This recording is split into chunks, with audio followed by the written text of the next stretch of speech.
இனியா நிதிஷ் கல்யாணம் நின்று போய் அதே மேடையில் இனியாவுக்கும் ஆகாஷுக்கும் கல்யாணம் முடிஞ்சா நல்லா இருக்கும்னு நீங்களும் நினைச்சா மறக்காம இந்த வீடியோக்கு லைக் பண்ணிட்டு வாங்க நாளைக்கான பிரமக்கான ப்ரெடிக்ஷன் என்னென்னு பார்க்கலாம். பாக்யலட்சுமியில் அங்க கல்யாணத்துக்கு பழனிசாமி புல்லட்ல வந்து இறங்குறாரு கெத்தா. அதை பார்த்துட்டு பாக்யாவுக்கு ரொம்பவுமே ஷாக் ஆகிடுது. உடனே உள்ள கையெடுத்து கும்பிட்டே வர்றாரு பழனிசாமி. அங்க ரிசப்ஷன்ல நின்று வரவேற்றுட்டு இருக்கிற பாக்யா, பழனிசாமி சார் நீங்களா அப்படின்னு சொல்லிட்டு வாயை பழந்துட்டு அதிசயமா பார்க்குற மாதிரி நிற்கிறாங்க. உடனே தான் போட்டிருந்த கூலிங் கிளாஸை கெத்தா கழட்டிட்டு பழனிசாமி சொல்றாரு, பாக்யா மேடம் நானே தான் அதே பழனிசாமி தான் அப்படின்னு சொல்லிட்டு சொல்றாரு பழனிசாமி. உடனே அங்க பாக்யா மேடம், சார் நீங்க எப்படி இங்க அப்படிங்கிற மாதிரி ஒரே ஆச்சரியத்துல கேட்க பழனிசாமி சொல்றாரு, ஏன் மேடம் நேரடியா கேட்க வேண்டியதானே, நான் உனக்கு அழைப்பே வைக்கலையேடா, எதுக்குடா இந்த கல்யாணத்துக்கு வந்தேன்னு அப்படின்னு கிண்டலா சிரிச்சுக்கிட்டே கேட்குறாரு பழனிசாமி.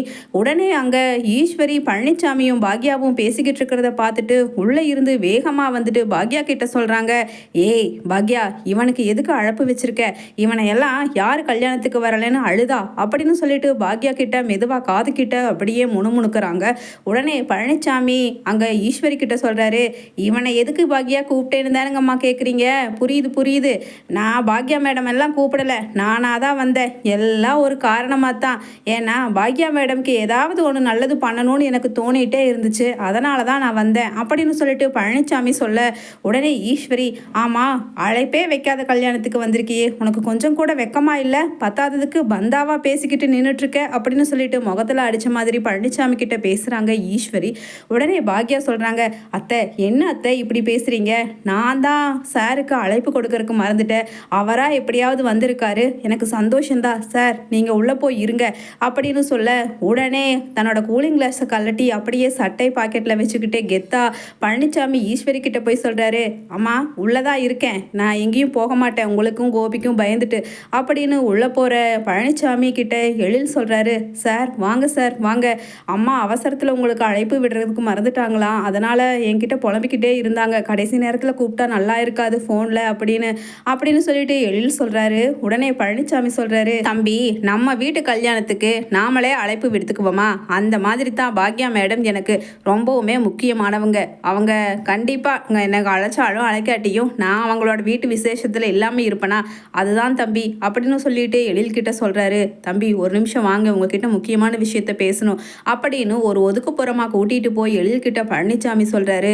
தம்பி இந்த கல்யாணம் நடக்கக்கூடாது, ஏன்னா மாப்பிள்ளை நிதிஷை பற்றி எனக்கு கேள்விப்பட்ட உண்மை, அது மட்டும் இல்லாமல் நான் கையும் களவுமாக ஆதாரத்தோட தான் இங்கே பேசுறதுக்காக வந்திருக்கேன். அது மட்டும் இல்லைங்க எழில் தம்பி, இங்கே இந்த நிதிஷ் நிற்கிறானே மாப்பிள்ளையா, இவன் சரியான ஒரு தருதலை பையன், இவனை பற்றி நிறைய விஷயம் இருக்குது, அங்கே பாருங்க எப்படி சிரிச்சுக்கிட்டு இனியா பாப்பா பக்கத்தில் நிற்கிறான்னு பார்த்தாவே எனக்கு எரிச்சலாக வருது, மூக்கு மேலே குத்தணும்னு, என்ன பண்ணுறது, பாக்யா மேடம் எப்படி இவனை போய் மாப்பிள்ளையா தேர்ந்தெடுத்தாங்கங்கிறது எனக்கு ரொம்பவுமே ஒரு ஆச்சரியமாக தான் இருந்துச்சு, இருந்தாலும் பரவாயில்ல, இனியாவோட வாழ்க்கை வேஸ்ட் ஆகக்கூடாது, அதுவும் இந்த மாதிரி ஒரு புறம்போக்கு கிட்ட சிக்கி அந்த பிள்ளையோட வாழ்க்கையே சின்ன பின்னாம ஆயிருங்க தம்பி, அதனால தான் நான் காப்பாற்றலான்னு சொல்லிட்டு இங்கே வந்திருக்கேன்னு சொன்ன உடனே எழில் ஒரு மாதிரி அதிர்ச்சியாகி, என்ன சார் சொல்கிறீங்க, அந்த அளவுக்கு இவன் மோசமானவனா, எங்களுக்கு இவனை பற்றியே தெரியாது சார், ஆனால் எங்கள் அப்பா கோபியும் என் பாட்டி ஈஸ்வரியும் தான் சுதாகர் பெரிய பிஸ்னஸ்மேன்னு சொல்லி அவனோட பையனுக்கு இனியாவை கல்யாணம் பண்ணியே வைக்கணும்னு உறுதியாக நின்றுட்டாங்க,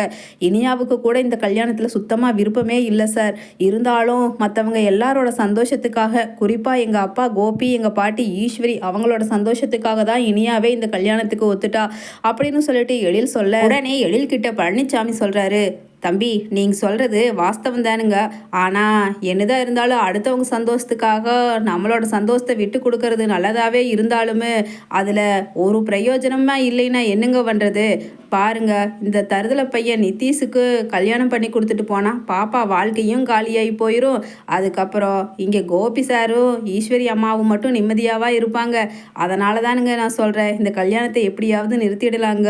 என்ன எழில் தம்பி, நான் காரணம் இல்லாமல் பேச மாட்டேன்னு உங்களுக்கே தெரியுமில்லைங்க அப்படின்னு சொல்லிட்டு பேசுகிறாரு பழனிசாமி. உடனே எழில் சொல்கிறாரு, சார் நீங்கள் சொல்கிறது சரிதான், ஏன்னா நீங்கள் அவ்வளவு சீக்கிரம் எதுக்காகவும் முன் வந்து பேச மாட்டீங்க, நீங்களே வந்துட்டு இந்த அளவுக்கு பேசுகிறீங்கன்னா கண்டிப்பாக இதில் ஏதாவது ஒரு பேக்ரவுண்ட் இருக்கும் தான் நான் நினைக்கிறேன், ஆனால் இப்படி அங்கே ரிசப்ஷன் கிராண்டாக போயிட்டுருக்கு, இந்த சமயம் பார்த்துட்டு எப்படிங்க சார் நிறுத்துறது அப்படின்னு சொல்லிட்டு எழில் கேட்குறாரு பழனிசாமி கிட்ட. உடனே பழனிசாமி சொல்கிறாங்க, தம்பி இந்த பையனோட ஒரு முக்கியமான ஒரு கேடுகட்ட ஒரு காரியத்தோட ஆதாரம் என்கிட்ட இருக்குது, அவங்கள வர சொல்லி இருக்கேன். இவனால் பாதிக்கப்பட்ட ஒருத்தங்களை அவங்க இன்னொரு 1 மணி நேரத்தில் இங்கே வந்துடுவாங்க. அதுக்கப்புறம் நம்ம இனியா பாப்பாவை வச்சே கோபி சார் முன்னாடியும் ஈஸ்வரி அம்மா முன்னாடியும் நம்ம இவனோட தண்டவாளத்தில் ஏற்றுறதுக்கு தானுங்க தம்பி நான் வந்திருக்கேன் அப்படின்னு சொல்லிட்டு சொல்கிறாரு பழனிசாமி. அதே சமயம் பழனிசாமிக்கு ஃபோன் வர உடனே பழனிசாமி ஃபோனை அட்டன் பண்ணி பேசுகிறாரு. ஆமாங்க இந்த கல்யாண மண்டபமே தான், வாங்க உள்ள வாங்க, நான் முன்னாடி தான் நின்றுட்டுருக்கிறேன் அப்படின்னு சொல்லிட்டு பழனிசாமி ஃபோனில் பதில் சொல்கிறாரு பேசுகிறவங்க கிட்ட. அப்போ உள்ள ஒரு லேடி வர்றாங்க.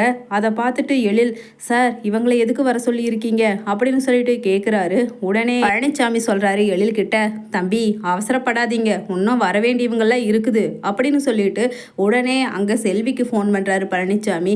செல்வி, என்ன செல்வி நீ கல்யாணத்துக்கு வர்றதானே, உன் புள்ள ஆகாஷையும் கூட்டிகிட்டு வா அப்படின்னு சொல்லிட்டு சொல்கிறாரு பழனிசாமி.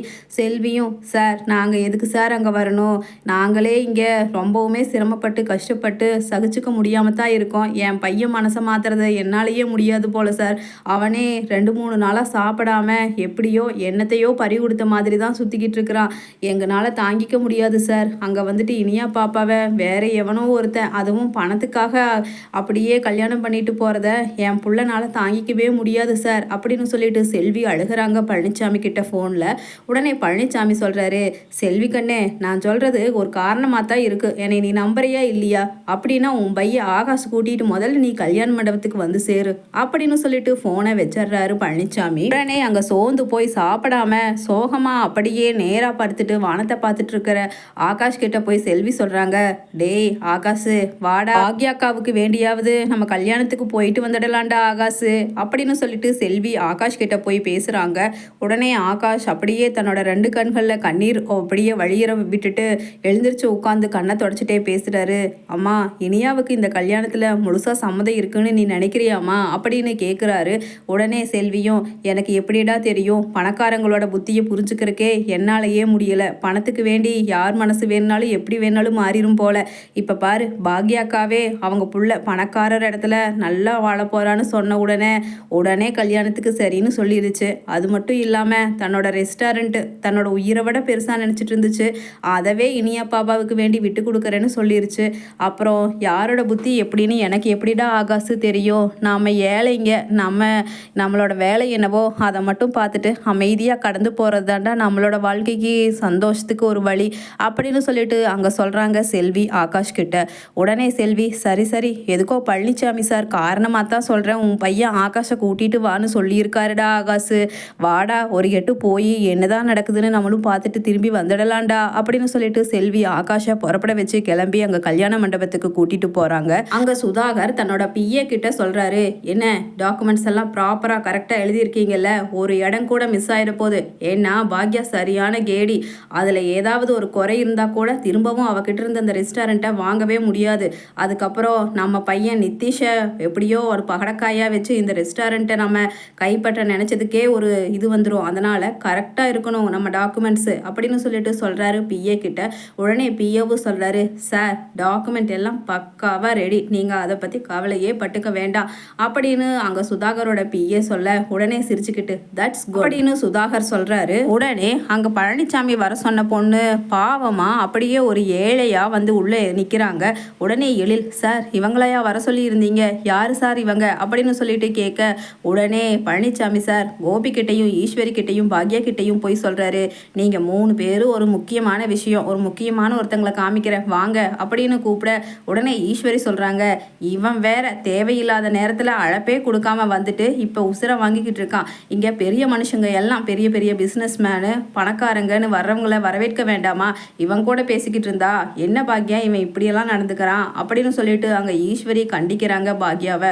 உடனே பாக்யாவும், அத்தை இவர் அப்படியெல்லாம் பண்ணக்கூடிய ஆள் கிடையாது, ஏதோ ஒரு முக்கியமான விஷயத்த சொல்கிறதுக்காக தான் நம்மளை வர சொல்கிறாரு, வாங்க என்னதான் நடக்க போகுது என்னதான் காமிக்க போகிறாருன்னு பார்க்கலாம் அப்படின்னு சொல்ல அங்கே சுதாகரும், என்ன சம்மந்தியம்மா டாக்குமெண்ட்ஸ் எல்லாம் ரெடி, நீங்கள் சைன் பண்ணால் முடிஞ்சு அப்படின்னு சொல்ல உடனே பழனிசாமி சார் சொல்கிறாரு, ஹலோ சுதாகர் சார், கொஞ்சம் நில்லுங்க, ஒரு முக்கியமான ஒருத்தங்க வந்துடுவாங்க, வந்ததுக்கு அப்புறம் நீங்கள் கையெழுத்து எல்லாம் வாங்கிக்குவீங்களாமா, கொஞ்சம் பொறுங்க அப்படின்னு சொல்ல உடனே சுதாகருக்கு கோபம் வந்து, என்ன சம்மந்தியம்மா, இவன் யாரு, இவன் எதுக்கு வந்துட்டு என் கூட கை நீட்டியெல்லாம் பேசிக்கிட்டு இருக்கான் அப்படின்னு சொல்ல உடனே பாக்யா சொல்கிறாங்க, சார் நீங்கள் தேவையில்லாமல் மரியாதை குறைவாக பேசாதீங்க, இவர் எனக்கு ரொம்ப முக்கியமானவர், வேண்டப்பட்டவர், அவர் சொன்னால் எதுக்குமே ஒரு காரணம் இருக்கும் அப்படின்னு பாக்யா பழனிசாமிக்கு ஆதரவாக பேச உடனே பழனிசாமி, ரொம்ப நன்றி மேடம் பாக்யா மேடம், என் பேச்சுக்கு மதிப்பு கொடுத்து இவன் முன்னாடி எல்லாம் என்னை விட்டு கொடுக்காம பேசுனதுக்கு அப்படின்னு சொல்லிட்டு சொல்கிறாரு பழனிசாமி. உடனே அந்த பொண்ணு தன்னோட பேக்கில் இருந்து தான் கன்சீவாக இருக்கிறதுக்கான ரிப்போர்ட்டை எடுத்து காமிக்க உடனே எல்லாருமே அதிர்ச்சி ஆகிடுறாங்க. அங்கே இனியாவும் நிதிஷும் கூட ரொம்பவுமே அதிர்ச்சி ஆகிடுறாங்க. மன மேடைக்கே சென்று அங்கே பழனிசாமி அந்த பொண்ணோட ரிப்போர்ட்டை நிதிஷ் முகத்தில் விட்டுறிஞ்சு, டேய் இந்த பொண்ணோட கர்ப்பத்துக்கு நீதானடா காரணம் அப்படின்னு கேட்க உடனே அந்த பொண்ணோட முகத்தை பார்த்த உடனே அதிர்ச்சி ஆகிடுது நிதிஷ்க்கு. சார் இவ யாருன்னே எனக்கு தெரியாது, நீ யார் முதல்ல, நீ எதுக்கு இங்கே வந்துட்டு இவளை யாரோ ஒருதியை கூட்டிகிட்டு வந்து என் முகத்தில் தேவையில்லாமல் ரிப்போர்ட்டையெல்லாம் விட்டெறிஞ்சிட்டு பேசிக்கிட்டு இருக்க, டேடி இங்கே என்ன நடக்குது டேடி அப்படின்னு சுதாகரை பார்த்து கேட்க உடனே சுதாகரும் பழனிசாமியோட சட்டையை எட்டி பிடிச்சு அடிக்க போக பழனிசாமி ஓங்கி நிதிஷை 2 அடி விட்டுட்டு சொல்கிறாரு, ஏண்டா நீ உன் இஷ்டத்துக்கு உன் பணக்காரத்தனத்தினால நீ நினச்ச பொண்ணு கூட விளையாடி வாழ்க்கையில் வகுத்துல எல்லாம் உண்டாக்கி விட்டுட்டு இப்போ வேற பிள்ளைய கல்யாணம் பண்ணிட்டு போவியாடா அப்படின்னு சொல்லிட்டு 4 அடி வைக்கிறாரு நிதிஷை. அப்படியே அங்கே மண்டபமே அதிர்ச்சி ஆகிடுது. உடனே அங்கே சுதாகர் சொல்கிறாரு, என்ன சம்மந்தியம்மா, இவன் தேவையில்லாமல் என்னென்னமோ சொல்லிக்கிட்டு இருக்கான், இவன் பேச்சை நம்பிக்கிட்டு நீங்கள் முதல்ல இந்த டாக்குமெண்ட்டில் கையெழுத்து போடுங்க, தேவையில்லாமல் இந்த பணக்கார கல்யாணத்தை நிறுத்தணும்னு சொல்லிட்டு எவனோ என்னென்னமோ கதையெல்லாம் கட்டிக்கிட்டு இருக்கான் அப்படின்னு சொல்லிட்டு அங்கே சுதாகர் சொல்ல உடனே பாக்யா அப்படியே மிரண்டு போய் பார்க்குறாங்க, டேய் உண்மையை சொல்லுடா, இந்த பொண்ணோட கர்ப்பத்துக்கு நீதான் காரணமா அப்படின்னு பலார்னு நிதிஷை ஓங்கி அறையிறாங்க பாக்யா. உடனே இனியாவும் அம்மா அப்படின்னு சொல்லிட்டு பாக்யாவுக்கு பின்னாடி வந்து கதறி அழுகிறாங்க. அதே சமயம் செல்வியும் ஆகாஷும் உள்ள நுழைய அங்கே என்ன நடக்குதுங்கிறத அவங்க பேசுறத வச்சுட்டே புரிஞ்சுக்கிட்ட ஆகாஷும் செல்வியும் அப்படியே கை கட்டி அமைதியாக மனவரையில் ஓரமாக நிற்கிறாங்க. அந்த சமயம் பார்த்துட்டு பழனிசாமி நல்லா வயிற்றுல 4 குத்து குத்துறாரு நிதிஷை. அப்போ பழனிசாமி கேட்குறாரு நிதிஷ் கிட்ட, டேய் இந்த பொண்ணு வயிற்றுல வளர குழந்தைக்கு நீதானடா தகப்பேன், சொல்லுடா உண்மையை அப்படின்னு மறுபடியும் 4 குத்து அப்படியே ரத்தம் வழியுது முகத்தில். உடனே நிதிஷ், சார் அடிக்காதீங்க சார், உண்மையை சொல்லிடுறேன், ஆமாம் இவ கூட எனக்கு ரொம்ப நாளாக பழக்கம் இருந்துச்சு, பார்க்குறதுக்கு அழகாக இருந்தான்னு சொல்லிட்டு இவளை நான் பழகி அப்படியே குழந்தையும் உண்டாயிடுச்சு, ஆனால் நான் இவளை கல்யாணம் பண்ணிக்க மாட்டேன், ஏன்னா இவளுக்கு வசதி இல்லை, அதனால தான் அப்படின்னு சொல்லிட்டு சொல்கிறாரு. உடனே பழனிசாமி மறுபடியும் 4 அப்பி சொல்கிறாரு, ஏண்டா நீ விளையாடுறதுக்கு ஏழை பொண்ணோட வாழ்க்கை தான் கிடச்சிச்சா, மரியாதைக்கு இந்த பொண்ணோட கழுத்தில் தாலியை எடுத்து கட்டுடா அப்படின்னு சொல்ல பெரிய பணக்காரர் சுதாகரோட மகனுக்கு கல்யாணம்னு சொல்லிட்டு அப்படியே பந்தாவா அங்கே டிவியில் டெலிகாஸ்ட் பண்ணுறதுக்காக வந்திருந்த பத்திரிக்கைக்காரங்க எல்லாமே முழுசாக இங்கே நடக்கிறத அப்படியே டிவியில் லைவாக டெலிகாஸ்ட் பண்ண சுதாகரோட மானம் மரியாதை எல்லாமே கப்பல் ஏறி போகுது தமிழ்நாடு முழுக்க. உடனே அங்கே பழனிசாமி காலில் விழுந்து கதறாரு சுதாகர், சார் என் பையனை விட்டுருங்க, நான் வந்துட்டு இனியா அப்பாவுக்காக கல்யாணத்துக்காக சம்மதிக்கலை, இந்த ரெஸ்டாரண்ட்டுக்கு வேண்டி தான் என் பையனை வற்புறுத்தி சம்மதிக்க வச்சேன், அவன் மேலே எந்த தப்புமே இல்லை, இந்த பிள்ளையவே நான் அவனுக்கு கல்யாணம் பண்ணி வச்சிடுற, தயவு செஞ்சு அவனை விட்டுருங்கன்னு சொல்ல உடனே பழனிசாமி சொல்கிறாரு, முடியாதுடா, இப்படியே விட முடியாது, ஏன்னா பணம் ஒன்று மட்டும் இருந்துட்டா என்ன தப்பு வேணுனாலும் செய்யலான்னு நினைக்கிறேன், உங்களை மாதிரி தவறு செய்கிற பணக்கார நாய்களுக்கெல்லாம் ஒரு பாடம் புகட்டணும்னு சொல்லி தான் நான் போலீஸை வர சொல்லியிருக்கேன் அப்படின்னு சொல்லிட்டு பழனிசாமி நிதிஷை போலீஸில் பிடிச்சி கொடுக்க உடனே அங்கே வந்திருந்த அந்த பொண்ணும், சார் இவன் தான் என்னோட கர்ப்பத்துக்கு காரணம், என்னை கல்யாணம் பண்ணிக்க சொல்லி எவ்வளவோ வாட்டி நான் அழுதும் அதுக்கு சம்மதிக்க மாட்டேன்னு சொல்லிட்டாங்க சார், அது மட்டும் இல்லாமல் அவங்க அப்பாவும் அம்மாவும் பணத்தை கொடுத்துட்டு எப்படியாவது என்னை ஒதுங்கிக்க சொல்லி மிரட்டினாங்க சார், அதனால தான் நான் பயந்துட்டு இருந்தேன், நல்ல வேளை பழனிசாமி சார் வந்து என்னை எப்படியாவது இங்கே கூட்டிகிட்டு வந்து நேர்மையாக உண்மையாக எல்லா விஷயத்தையும் சொல்ல வச்சாரு, ரொம்ப நன்றி சார் அப்படின்னு பழனிசாமியை பார்த்துட்டு சொல்கிறாங்க அங்கே வந்திருந்த அந்த பொண்ணும். உடனே போலீஸும் 2 தட்டு தட்டுறாங்க சுதாகரையும்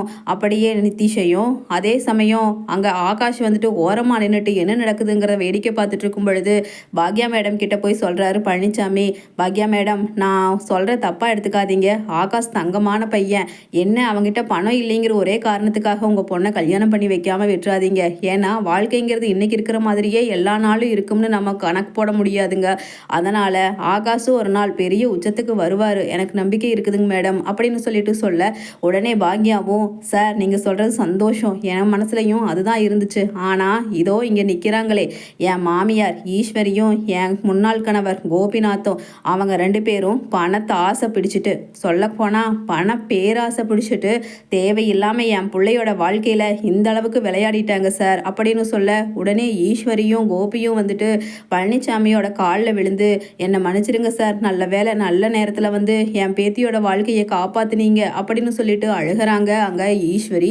உடனே பழனிசாமி 4 எட்டு பின்னாடி தள்ளி நின்றுட்டு, ஐயோ நீங்கள் பெரியவங்க, நீங்களாம் ஏங்கால் விழக்கூடாது, நீங்கள் 4 பேருக்கு புத்தி சொல்ல வேண்டிய வயசில் இருக்கிறவங்க, அதனால் யோசிச்சு பார்த்து எந்த காரியத்தையும் நீங்கள் பண்ணினீங்கனாலே போதுங்கம்மா. அதே மாதிரி கோபி சார், நீங்கள் பெரியவர், உங்கள் பொண்ணுக்கு ஒரு வாழ்க்கையை தேர்ந்தெடுக்கும் பொழுது பல பக்கம் விசாரிச்சாலும் ஒரு முடிவு எடுத்திருக்கோன்னு, இப்படி போய் பிள்ளையோட வாழ்க்கையை சீரழிக்கு பார்த்துட்டீங்களே, நல்ல வேலை எனக்கு தகவல் தெரிஞ்சங்காட்டியாச்சு அப்படின்னு சொல்லிட்டு பழனிசாமி அங்கே இருந்து கிளம்ப போகும் பொழுது சொல்கிறாங்க பழனிசாமி கிட்ட, சார் ஒரு நிமிஷம் நில்லுங்க, தம்பி ஆகாஷ் இங்கே வாப்பா அப்படின்னு பாக்யா கூப்பிட்டு அப்படியே பழனிசாமி கையில் அங்கே வச்சிருந்த திருமாங்கல்யத்தை எடுத்து கொடுத்து, சார் உங்கள் கையால் ஆகாஷ் கையில் கொடுத்து என் பொண்ணு இனியா கழுத்தில் தாலி கட்ட சொல்லுங்கள் சார், எனக்கு ரொம்ப சந்தோஷமாக இருக்கும் அப்படின்னு பாக்யா சொல்ல, உடனே பழனிசாமியும் திருமாங்கல்யத்தை எடுத்து ஆகாஷ் கையில் கொடுக்க, உடனே இனியா கழுத்தில் கட்டுறாரு ஆகாஷ். அப்படியே அங்கே ஐயர் வந்துட்டு சொல்கிறாரு கெட்டி மேளம்னு. அப்படியே சந்தோஷத்தில் பாக்யாவும் செல்வியும் ஆகாஷ் இனியா கோபி ஈஸ்வரின்னு எல்லாருமே சந்தோஷத்தில் திளைச்சு போகிறாங்க. அர்ச்சனையை போட்டுட்டு அங்கே இருந்து கெத்தா வெளியில் கண்ணாடியை தூக்கி போட்டுட்டு கிளம்புறாரு பழனிசாமி.